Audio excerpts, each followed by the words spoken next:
மண்சட்டி மரிச்சினி கிழங்கும் இந்த சோறுக்கு கூட வச்சு இந்த மீன் குழம்புல கொஞ்சம் காரி ஊற்றி சாப்பிடும்போது எவ்வளவு சுவையாக இருக்கும். இந்த பாருங்க, இந்த மண்சட்டி கிழங்கும் இந்த மரிச்சினி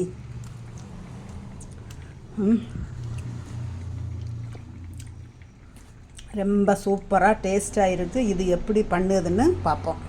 வணக்கம் மக்களே. கேஸு தீண்டு போச்சா? கவலையை விடுங்க, இண்டக்ஷன் எடுங்க. இண்டக்ஷனில் சமையல் பண்ணுவோம் வாங்க. பாருங்க, இன்றைக்கி என்ன சமையல்னா மரவள்ளி கிழங்கு, மரிச்சினி கிழங்குன்னு சொல்லுவாங்க இல்லை, இந்த மரிச்சினி கிழங்குல இன்றைக்கி இதை அவிச்சு மசியல் பண்ண போகிறோம். எப்படி பண்ணதுன்னு பார்ப்போம். பாருங்கள், இண்டக்ஷனில் கிழங்கு வேக வச்சுருக்கு. 1/2 கிலோ கிழங்குக்கு ஒரு நெல்லிக்காய் அளவு புளி, கொஞ்சோண்டு ஒரு கொத்து கதிரப்பிலை, கொஞ்சோண்டு மஞ்சள் தூள், ஒரு கரண்டி மிளகுத்தூள், ஒரு கரண்டி ஜீரகம், ஒரு இவ்வளவு போல் இஞ்சி, ஒரு 4 பல்லு பூண்டு, இவ்வளோத்தையும் இதை அரைச்செடுக்கணும்.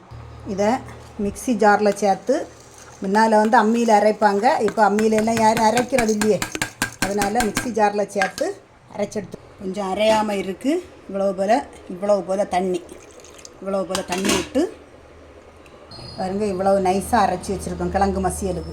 இது கிழங்கு வேக வச்சுருக்கு இல்லையா, அதுக்கு கொஞ்சோல கல் உப்பு சேர்த்து இதில் வேக விடணும். பார்த்துடுங்க,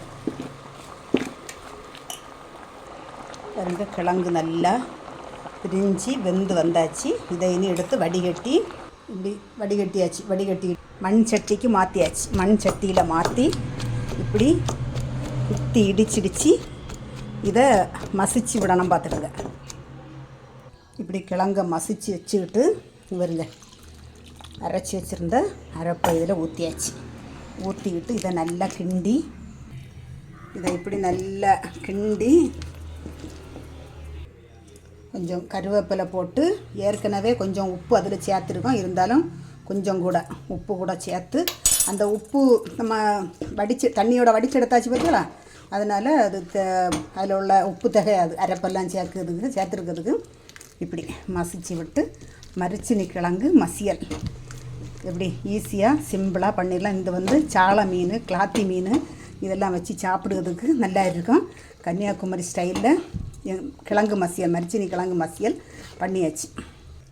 அடுப்பில் வச்சுருக்கோமா, அடி பிடிக்காமல் கொஞ்சம் இதை பச்சை வாசம் போகிறது வரைக்கும் அடுப்பில் வச்சு எடுக்கணும். பார்த்துருங்க, எடுத்துகிட்டு இறக்கி வச்சு மீன் குழம்பும் வச்சு ஒரு பிடிக்கணும்.